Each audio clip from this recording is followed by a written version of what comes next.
What you're seeing here happened yesterday, February the 22nd, 2024. An empty container ship in Guangzhou hit a bridge, causing vehicles to plummet down into the water and into the ship. Inside the container ship, we can see a passenger bus completely flattened by a goods truck. Casualties are still on the rise. In September, this man caught a bridge under construction collapsing onto the Zhongshan-Jiangmen highway on his dashcam.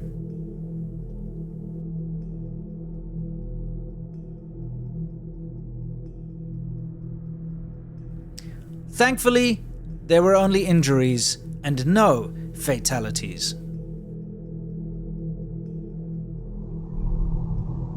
In August, this man, almost 2,000 miles away in Jilin province, barely escaped getting crushed.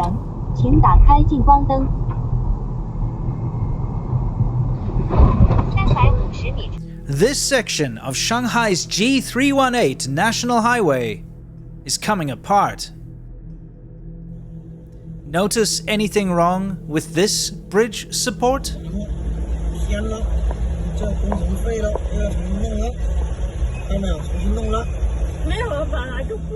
China's Tofu bridges are falling down.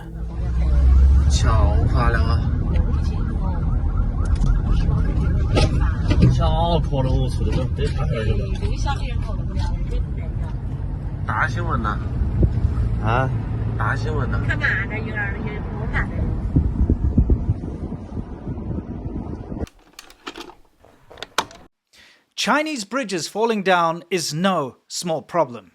It's a national scourge.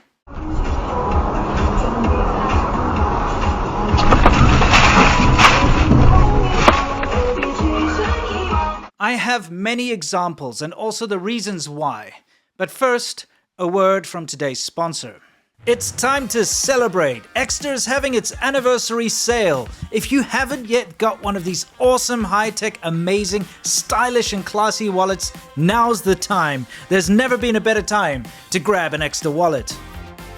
Amaze your friends, work colleagues and family with an incredibly cool, sleek and sophisticated wallet. These bad boys come in aluminium, leather, different styles, they can take air tags, they're RFID protected, they fan out when you press the button, they're so good looking and they're the perfect complement to anybody's image. They're tough, durable, and classy. Head on over to partner.exter.com/SerpentZA and use the code SerpentZA to get a massive discount. Take advantage of the anniversary sale today. Go to partner.exter.com/SerpentZA and use the code SerpentZA at checkout. And now, back to the show. I don't know about you, but I can certainly understand the occasional bridge collapsing or falling down due to natural disasters, such as flooding or earthquakes. Sure, these massive forces are beyond our control. However, the bridges you've been seeing in the footage I'm showing you are collapsing due to another force altogether. Chinese government hubris. All of those bridges have fallen down or collapsed due to poor quality construction materials, lack of regulations, lack of inspections, and of course, the root of all these problems is corruption. And the fear of failing to provide what you've promised the higher-ups and ultimately the world. You see, when you boast about something, you either have to put up or shut up. And since the Chinese Communist Party wants to keep bragging about its infrastructure and continue to try and export it to the rest of the world, well, they need to keep building, and they need to build a lot. The problem is that shortcuts and corruption are so intertwined into the Chinese government and Chinese society in general that it's impossible to avoid these situations. Lower cost and inferior materials will always be used when they can. Inspectors will be bribed to overlook unsafe practices. Regulations will be ignored. And absolutely safety to the public and consideration to the environment come last.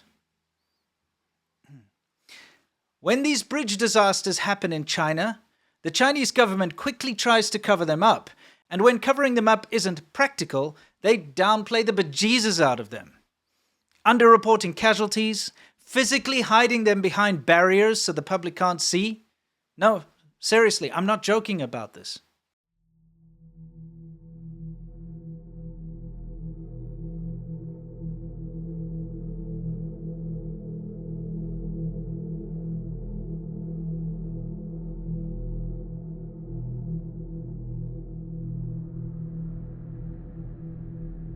Nothing to see here, so no problems exist.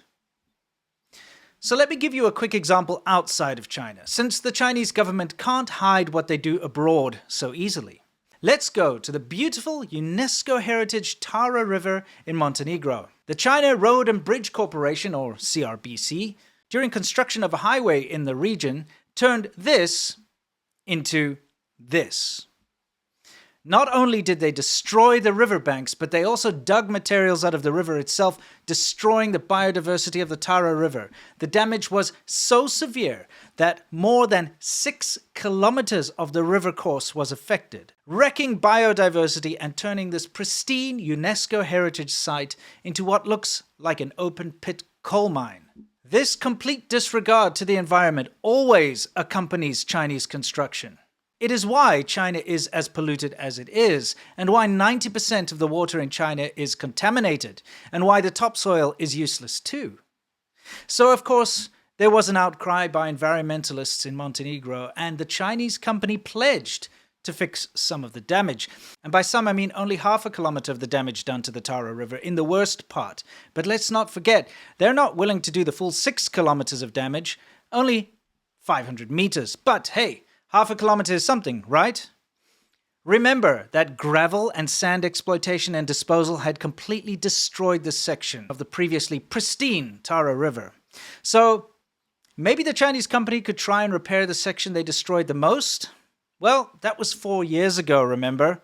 The China Road and Bridge Company pledged to and was obliged to have corrected this damage by 2022. Let's check in on that, huh? Nope. Nothing has been done. In fact, according to environmental organizations in Montenegro, absolutely no efforts have been made to rehabilitate the devastated part of the riverbed or even partially to fix it. The fish stocks have been completely destroyed as a result. The head of a local fishing club was quoted a month ago saying that, in the past, dozens of fish could be caught on Tara in one day. Today, the situation with the fish stock is catastrophic and you can hardly meet a fisherman here. And the fishing club is even demanding compensation from the Chinese company for destroying the fish stocks due to the devastation of the river. So we see the destruction and carelessness Chinese construction companies are capable of doing abroad. In China, where there are no environmental watchdogs or international regulatory bodies, destructive construction runs rampant. Why do you think we're still seeing bridge collapses happening today? We can look at the bridge collapses from a decade ago and think that maybe since China was still learning, that mistakes were made and that hopefully they'd learn from them and tighten up regulations, etc., and fix this issue. But no, corruption is still an inseparable part of how the Chinese government and Chinese system work. And that is why Tofu bridges, poor quality buildings, and rubbish, wasteful infrastructure will continue to plague not only China, but all countries that allow Chinese companies to destroy their land with poor quality construction. Do better, China. Stay awesome, everyone, and don't forget to check out my Friday show. It's a live show where we talk about the fun stuff, the crazy stuff, and everything in between when it comes to China. I'll see you there. Link is in the description below. And, in case you forgot, stay awesome.